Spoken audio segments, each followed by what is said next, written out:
Best तो मैं भी चीजें आपको सुनाई देता हूँ, लेकिन लाहौर से मोहब्बत दो वाली नहीं चाहिए मुझे तो ये वाली फिर फोर्थ ये थर्ड ईयर आप कर रही हैं? जी जी फोर्थ ईयर में लड़कियां इतनी प्यारी क्यों हो जाती हैं? फोर्थ ईयर में लड़कियां इतनी प्यारी क्यों हो जाती हैं? 10-12 तो ठीक है, लेकिन सारी क्यों हो जाती हैं? फोर्थ ईयर में लड़कियां इतनी प्यारी क्यों हो जाती हैं? 10-12 तो ठीक है, लेकिन सारी क्यों हो जाती हैं?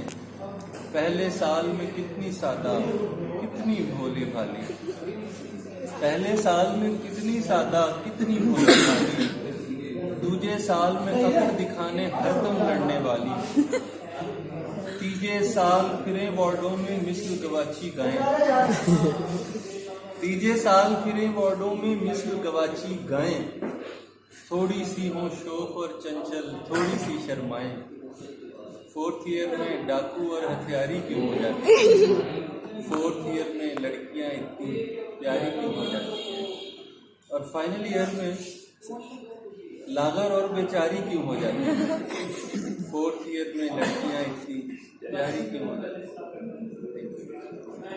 यार ये पता नहीं